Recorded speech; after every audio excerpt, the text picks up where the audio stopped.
Buenos días compañeros, espero que se encuentren muy bien. Esta semana nos tocó a mi compañera Keila Elizabeth Miranda Calderón y a su servidora Mariana Marcela Velázquez Torres el tema de teorías y aplicaciones conductistas y del aprendizaje social. La materia se llama Psicopedagogía Evolutiva 1 y la catedrático que imparte esta clase es la maestra Aranza Ramiro Cuevas. Aprender acerca del aprendizaje. ¿Qué es el aprendizaje? Es el proceso a través del cual se modifican y adquieren habilidades, destrezas, conocimientos, conductas y valores. Esto como resultado del estudio, la experiencia, la instrucción, el razonamiento y la observación. El aprendizaje se infiere del comportamiento, de ahí que a menudo se le define como un cambio más o menos permanente en la conducta que resulta del entrenamiento o la experiencia. Suposiciones de la teoría conductista del aprendizaje. Las teorías conductistas del aprendizaje creen que la conducta es aprendida y que las consecuencias resultantes pueden promover o obstaculizar el aprendizaje. En primer lugar, las teorías conductistas del aprendizaje suponen que todo el comportamiento, bueno o malo, adaptativo o desadaptado, se aprende. Segundo, si la conducta es aprendida, se colige que es posible emplear los principios del aprendizaje para producir cambios en ella.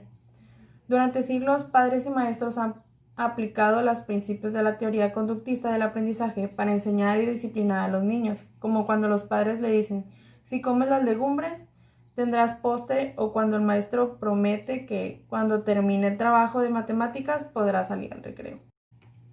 ¿Cómo empezó el estudio científico del aprendizaje? Grossman relató uno de los primeros usos de la teoría conductista del aprendizaje. Hay una historia extraordinaria detrás del pretzel. Alrededor de 600 días después de Cristo, un imaginativo monje de los Alpes utilizó los restos de la masa sobrante de la horneada de pan para formar con tiras algo semejante a una rosca que representara los brazos doblados de los niños al rezar. La asombrosa golosina se ofrecía a los niños cuando aprendían sus oraciones y llegó a conocerse como pretiola, término de latín que significa pequeña recompensa. Pavlov y el condicionamiento clásico. Pavlov fue el primero en hacer un informe científico de condicionamiento clásico o respondiente, que utiliza las relaciones entre estímulos al examinar en forma científica el rango y variedad de los estímulos que habrán de provocar una respuesta particular. Pavlov intentaba responder a la pregunta: si se da comida a un perro, ¿cuánto tardará la visión del alimento, al actuar como estímulo, en provocar salivación y la secreción de diversos fluidos digestivos? Empezó a observar un fenómeno interesante a medida que sus perros se familiarizaban con el laboratorio y el experimento.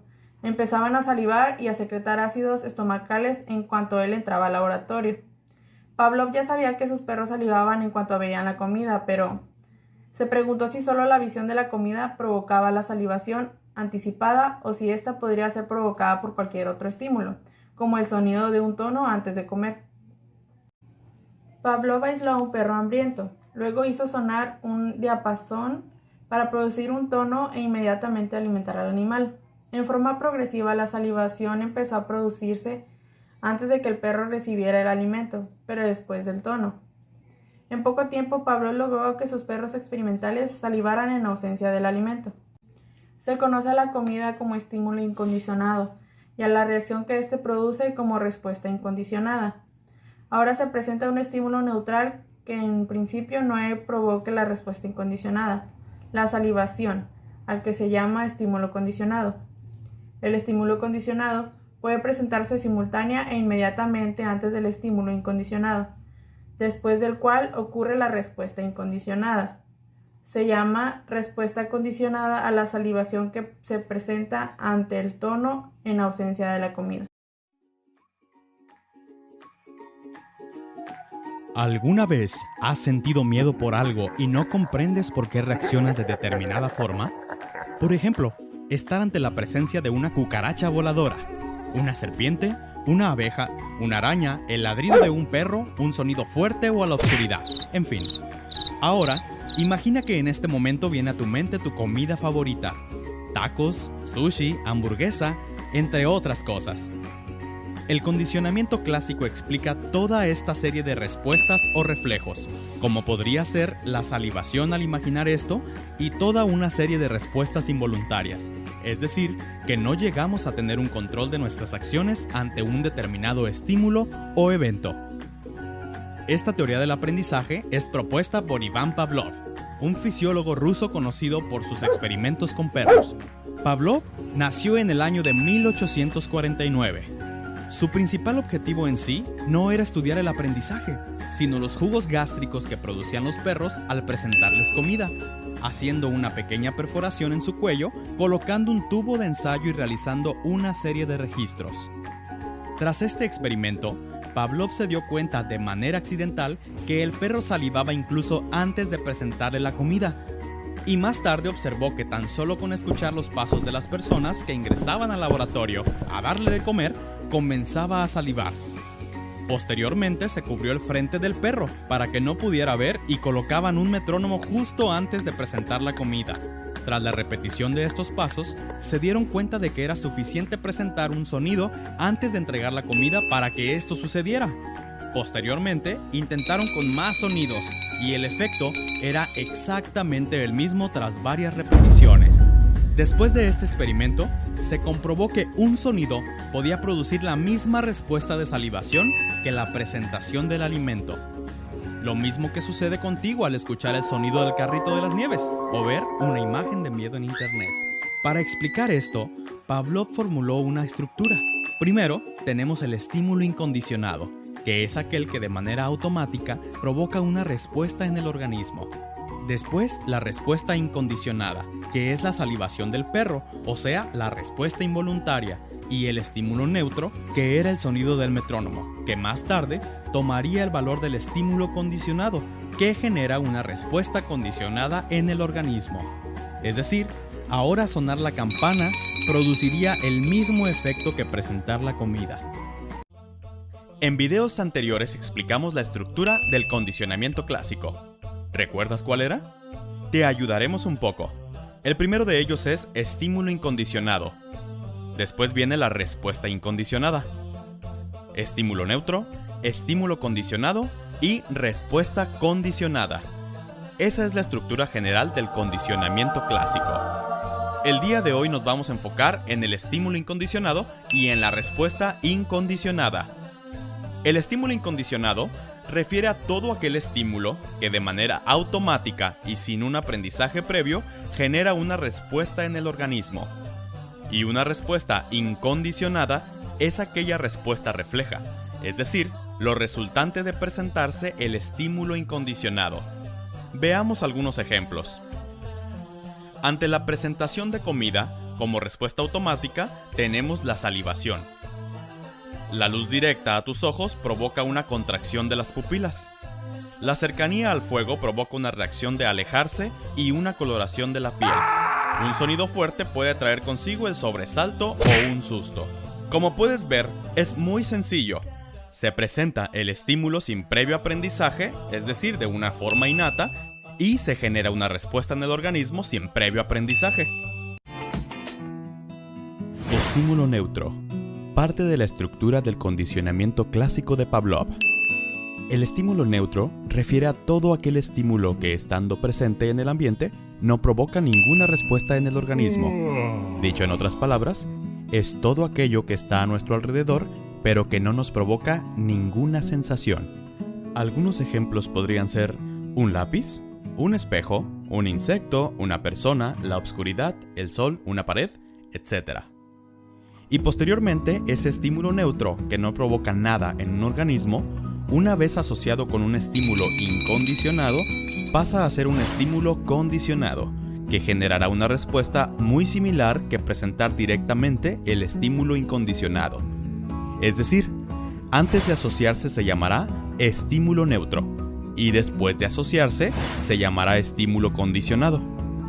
Esto quiere decir que si antes de que te presenten comida, escuchas un sonido durante varias repeticiones, al final solamente bastará con que escuches un sonido para provocar una respuesta, tal como lo haría el estímulo incondicionado. Los hábitos aprendidos de Watson.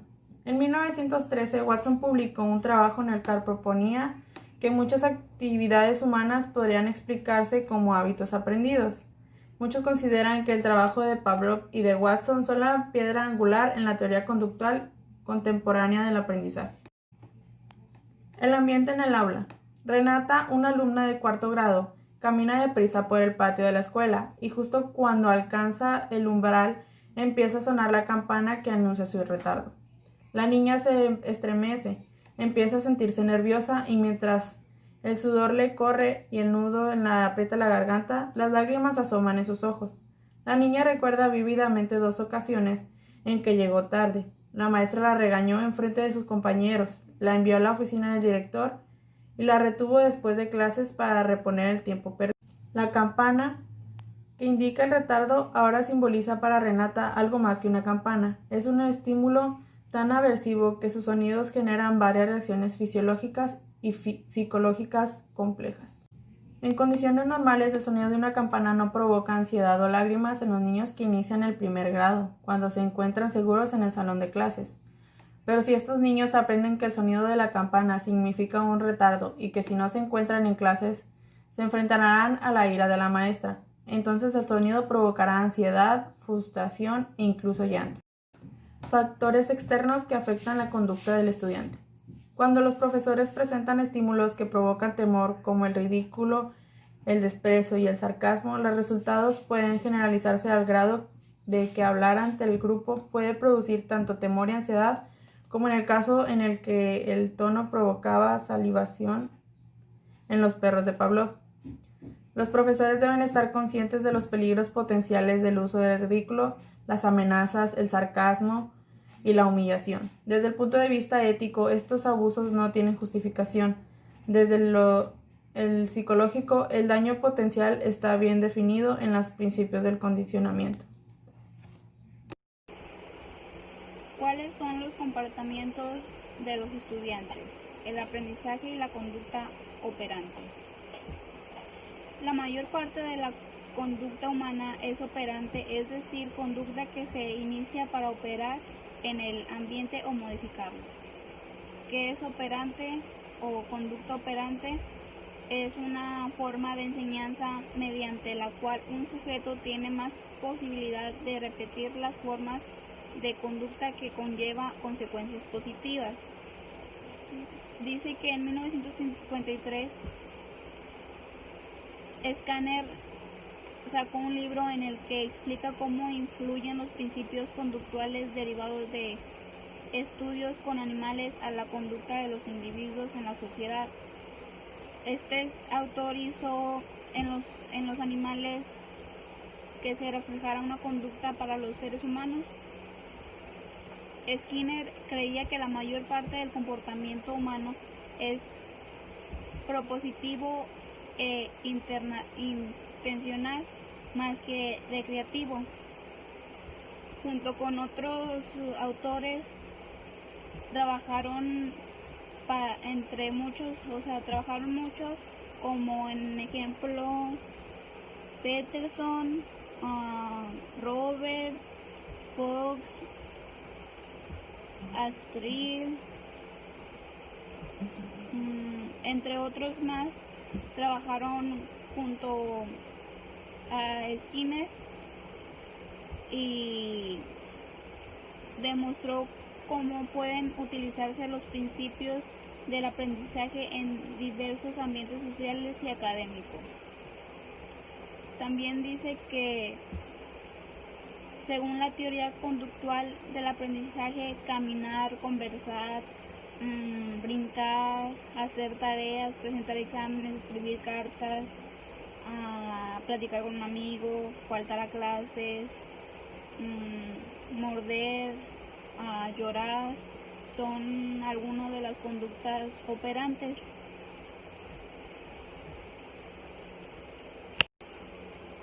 ¿Cómo influir en la conducta a través de reforzamiento? Se dice que el reforzamiento se clasifica como positivo y negativo. ¿Qué es el reforzamiento?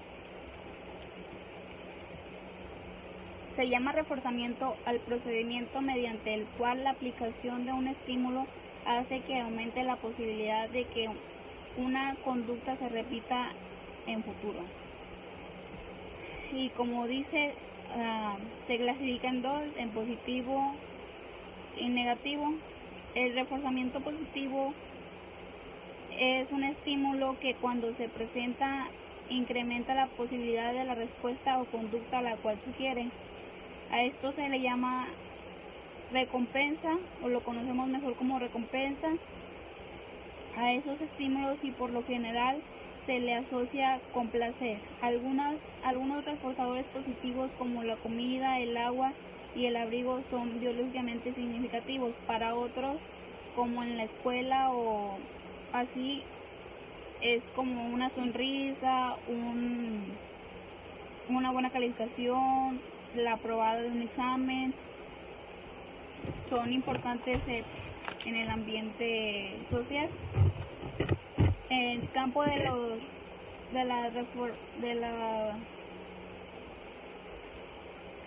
los reforzadores positivos en el salón de clases pueden incluir pues lo que es pues la sonrisa y todo eso que ya les comenté. En el aula los estudiantes pueden obtener esos esfuerzos gracias a su cumplimiento académico. Los reforzamientos positivos tienen tres atributos principales. Primero es incremento la tasa futura y fortalece o mejora la ocurrencia de la conducta. En segundo, aplica de manera contingente a la ocurrencia de la conducta. Y el tercero, se aplica después de que ocurre la conducta. ¿Qué es el reforzamiento positivo? Pues es como una recompensa. Un ejemplo es el maestro, tú tienes buena conducta, tú haces tus tareas, tú cumples con todo y el maestro te premia con una buena calificación. También otra cosa del reforzador positivo es de que si tú premias al niño con un dulce, pero le dices, te voy a dar el dulce hasta que tú termines la tarea, y al último no funciona, o sea, el niño no trabaja porque o no quiere el dulce, eso no sirve como reforzador positivo.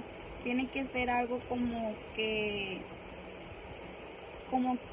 ayude, o sea, si tú le das 5 minutos, si tú le dices, si tú terminas la tarea antes del receso, yo te dejo salir 5 minutos antes, y el niño la termina, eso es un reforzador positivo.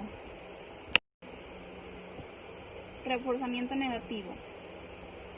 También fortalece la conducta, es un estímulo que al eliminarse incrementa la posibilidad de la conducta a la cual sigue su eliminación. Dice que describe las relaciones entre un estímulo y una conducta en el que la tasa de ocurrencia de la conducta aumente cuando al emitirse esta remueva o reduzca la intensidad de alguna condición. Este es como una conducta que, un ejemplo, a un niño le vas a dar algo que a él le guste, como el receso. Si tú le dices, te vas a quedar después del receso a terminar la tarea porque no la terminaste, y él te la termina por salir a jugar,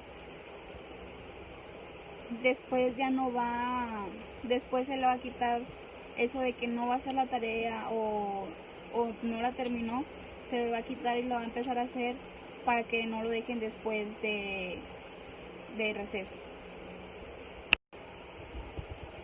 Castigo. Se define el castigo como la presentación después de la ejecución de una conducta de un estímulo adversivo que debilita esta conducta. Este castigo no es igual que el reforzamiento negativo.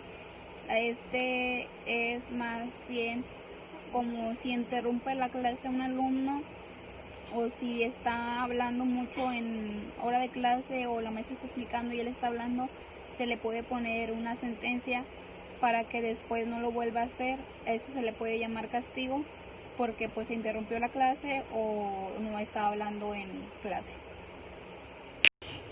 Tipo de reforzadores. Existen dos tipos de reforzadores, los reforzadores primarios y los secundarios. Los reforzadores primarios son aquellos que poseen un valor reforzante biológicamente determinado y no aprendidos, tal como en el caso del agua, la comida, la bebida, el sueño.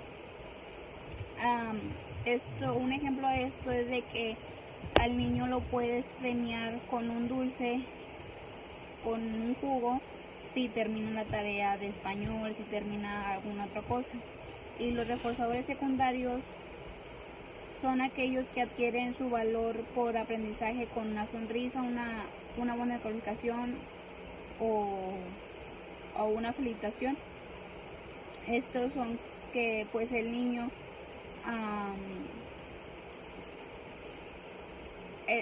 al niño por el buen trabajo, por el buen trabajo que hizo, pues lo calificas con una buena calificación o lo felicitas por su esfuerzo.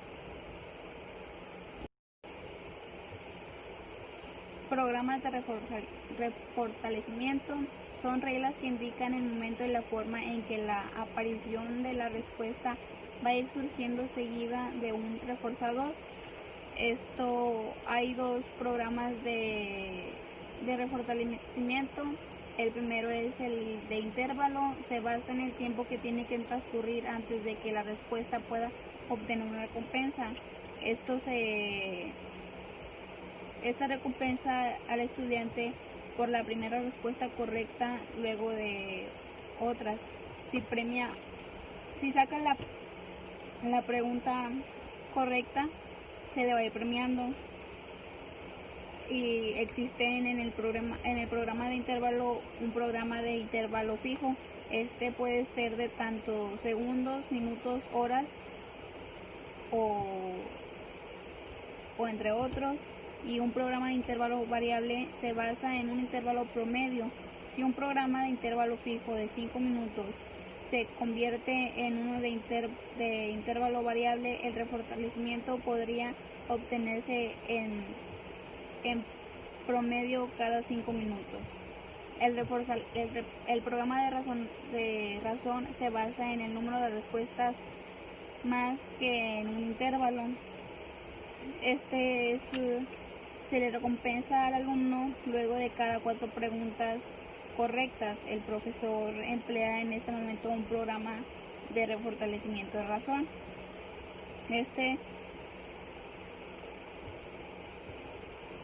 Dice aquí que la cantidad de refortalecimiento depende del número de respuestas. La tasa que responde por lo general es mayor un programa de razón que uno de intervalo.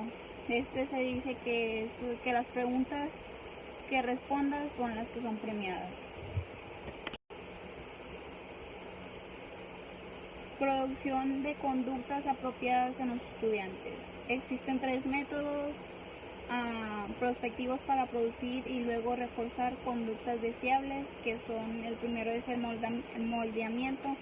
Es un proceso el cual se enseña la conducta deseada mediante el refortalecimiento de aproximaciones sucesivas a esta conducta. Se trata de que vas moldeando al niño. Si tú estás preocupado por un niño que es bien callado, que no participa, que no habla con los demás, tú vas viendo la manera de que el niño primero pues conozca lo que está rodeado, que le vaya hablando a su compañero. O sea, vas moldeando al niño para que ya no sea el callado y ahora empieza a participar, empieza a platicar, empieza a salir con sus amigos al patio. Y hay otro que el segundo es el desvanecimiento. Significa la remoción gradual de un estímulo que controla una conducta definida a la vez que introduce un nuevo estímulo para controlar esa misma conducta. Este es como a niños chiquitos, niños de preescolar, que tú quieres que hagan una letra o que trabajen, simplemente tú le das porque ellos están trabajando, tú le das como un tipo de recompensa, pero entre más ellos trabajen, tú les vas a dar, pero haz de cuenta que al momento de darles, después para trabajar se los vas a quitar poquito a poquito, o sea,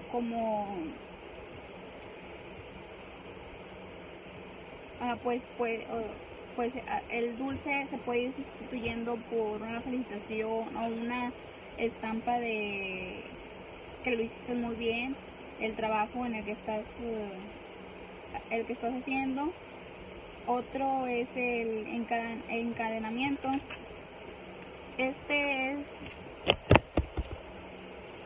Se le llama encadenamiento al aprendizaje de esas conductas más complejas. Es que al niño le vas a enseñar cómo recortar, cómo pegar y cómo pegar. A este niño por lo que hagan lo vas a recompensar. Eso es lo que significa encadenamiento.